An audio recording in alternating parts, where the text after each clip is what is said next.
The Zohar asked the question that we have Tochacha, which appears twice, once in Bechukosai, which we just read, and once in Parshas Kisava. And they asked Rabbi Shimon Bar Yochai the Kasha, why in Parshas Kisava, in Parshas Bechukosai, is it first of all B'Lashon Rabim, and in Parshas Kisava it's in Lashon Yochid. It's singular as opposed to plural. That's number one. And number two, in the first one refers to this week's all the tzaras of the first Beis HaMikdash. The second one in Parshas Kisava refers to the period of the second Beis HaMikdash. So they asked Rabbi Shimon Bar Yochai, from the first Beis HaMikdash we had some kind of relief. We see that the Gullus ended and they rebuilt another Beis HaMikdash. But after the second Beis HaMikdash, it's all klala and we don't have any relief.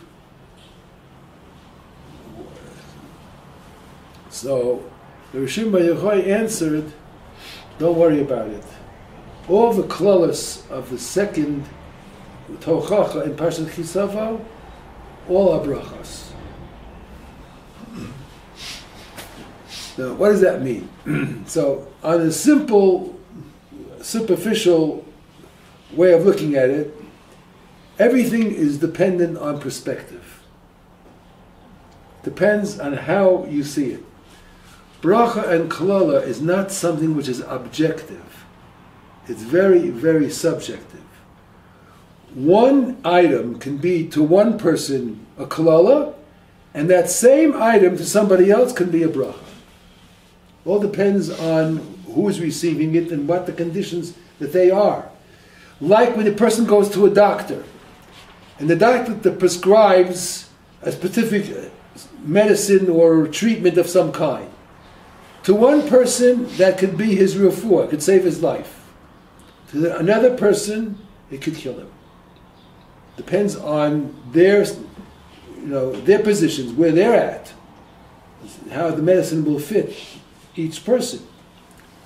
So the same thing applies to a bracha, words which are a bracha or a klala. They may be a klala, but it's possible that they can be considered a bracha too, depending on the situation. That's a simple way of looking at it. A deeper way of looking at it is, we have learned from the Baal Shem Tov.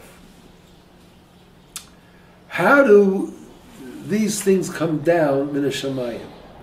Means every bracha and klala, the Torah itself is not a bracha or klala. The Torah itself is only a medium of transference of knowledge, of energy. That's what it is. It comes from higher up. The Torah is a bridge. It is some kind of in-between stage to come to us. Like we say, which we're leading up to now, Maimon Har Sinai, there was a, let's so call it, in conceptual chasana between HaKadosh Baruch Hu and Klal Yisrael. HaKadosh Baruch Hu is the chasan, Klal Yisrael is the kala, and he was mekadesh us. He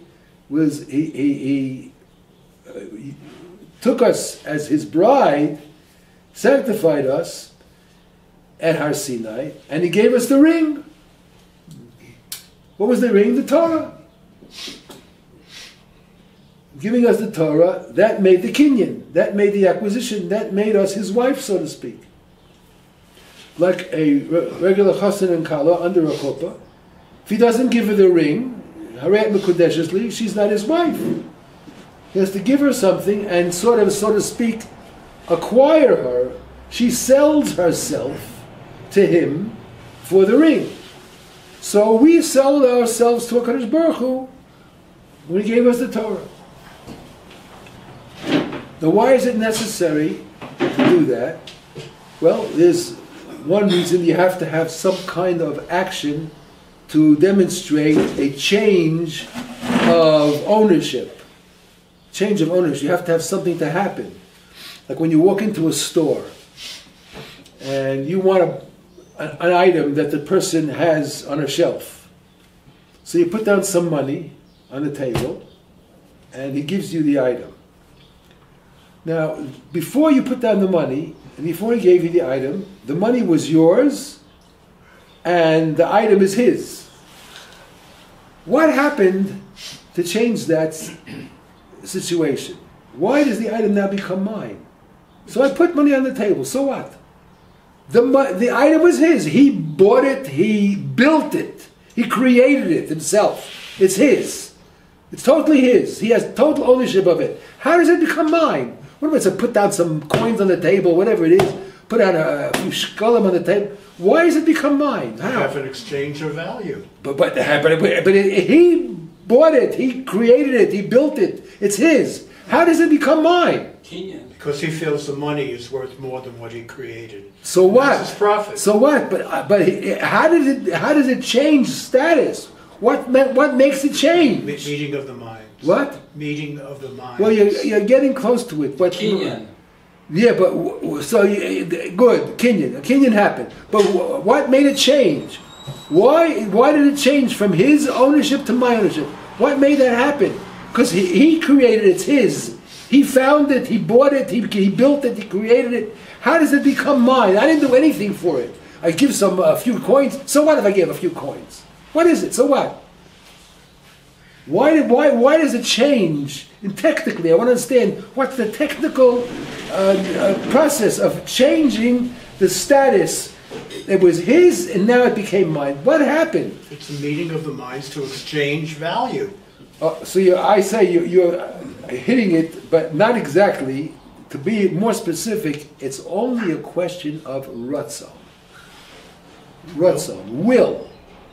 It's a question of will. I mean, it's of course the mind, but where is the will inside the mind? He who has it as an ownership, he owns it. He is willing to part with that being a balabas for something that I do for him. Or he wants to be nice to me, he wants to give me a matana. He wants to give me a matana. So because he has complete bailus on it, he's a complete owner on it, and therefore I can do what I want with what's mine. I want to disown myself from this. I want to completely disown myself. I want to have no association with it. I don't want it anymore. What happens to it? It's hefker. Hefker. Which is? It's free for anybody. It doesn't have any ownership at all. It's ownerless. However, if I give it to you and you take it, so you are now the owner because you want to acquire it and I don't want it anymore. But if I still want it, no matter what you do, you cannot take it away from me. It's mine. This is the reality. This is my object. You cannot do anything that's going to make it yours. Nothing you can do. You can steal it, but it's still not yours. You have physical possession of it, but it's not yours. Legally, it's not yours. Oh, it's mine. How does it become yours?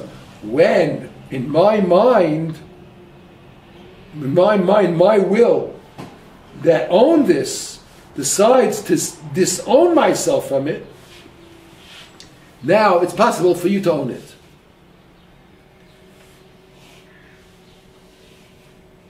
Derech Agav, now is the time, during this part of the year especially, where people are makayim the mitzvah of shluach hakat, sending away the mother and taking the eggs or the chicks. Now, people make a mistake about that, and it's a very big problem. It's connected to what we just said. You have very few people in the world, percentage-wise, have the ability and the privilege to makayim this mitzvah. Send away the mother bird, and they take the chicks or the eggs. But if you don't do it right, you're tremendously hurting causing a lot of tsar to the mother. Tremendous amount of tsar. Imagine a human being has babies, and some terrorist comes and takes the babies in front of her and throws them in the garbage or shoots them or whatever in front of the mother's eyes. Imagine the tsar of the mother. Because I'll say, when we are Mekayim that mitzvah, and the mother's flying away, and she sees from up there what's going on. We're taking the babies. She has tremendous tsar. So why does the Torah matter such a thing?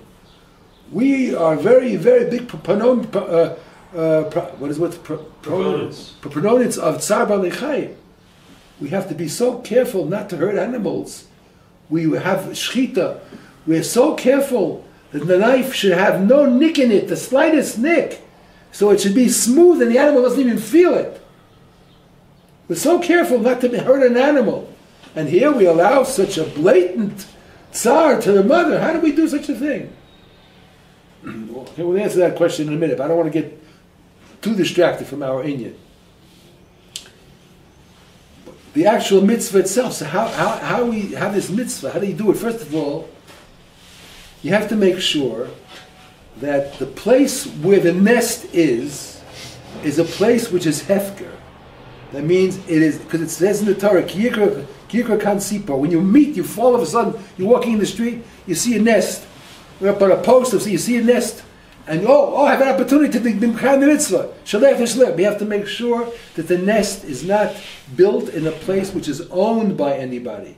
Now many people have a mirpeset, or some kind of a place where the pigeons, the doves come, and they build a nest. Now is the area, this time of the year. April, May, June, they're building nests now, and in a few weeks around, they hatch. They're looking to make nests. Now this is the time. So people very often have on their merpeset a nest. They say, oh, what an opportunity. It's so easy for me now to be on my merpeset. So I can even become the mitzvah.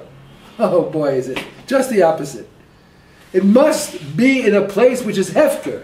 If it's on your merpeset, then it's not hefker, but you own the nest, you own everything there. And what's over on your merpeset is yours.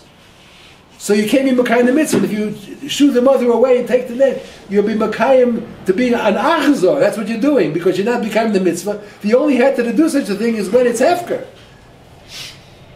And if you're doing it without that, so it has to be hefker, totally hefker.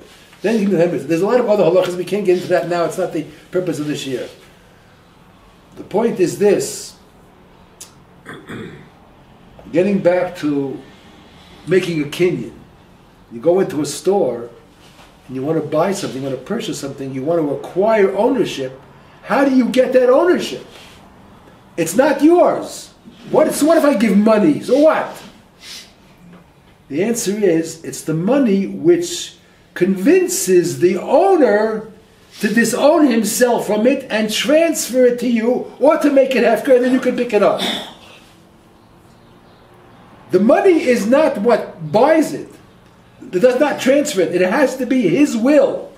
You can put down $1 million for a thing which is worth 10 shekel. You put down $1 million, it's not going to be yours because you give $1 million for it. He has to have the will to transfer it from himself to you. That's what transfers ownership. So at Har Sinai, when the Kadosh Baruch Hu gave us the Torah, we, of our own will, transferred ourselves to become his wife. But he knew that we're not going to be able to be standing at Har Sinai forever. So he gave us a ring. Like a husband gives a wife a ring, they're not going to be standing under the chuppah for the rest of their lives. They have to go about living, they have to go make a living, they have to go around living the regular normal life. You can't be under the chuppah forever. So if a husband gives a wife a ring, here, you look at the ring on your finger, you remember you're my wife. You're tied to me. So Hashem gave us the Torah. The Torah is Hashem's ring to us. We always remember that we have a allegiance to HaKadosh Baruch Hu, we have an obligation to Him, we are His wife, we do what He wants. Okay. So that's that. Now, going back to the original question, how does a klala turn into a bracha? So we're saying that it comes down to the Shemayim. The Torah is only a medium. Torah is a medium. The bracha comes, or the klala comes from the Shemayim. How does it come down? How does it come down? Something which is a klala or a bracha is something which is very conceptual. It's a concept. It has a certain energy to it, but the energy has to take on tangible form. And how does it get from the conceptual form to the tangible form? It goes through the words of the Torah. The letters of the Torah are the transferring agent of that concept, that energy. It has to come down from Hashem. It's a klala or bracha, and it comes down to us. Now, if it's coming down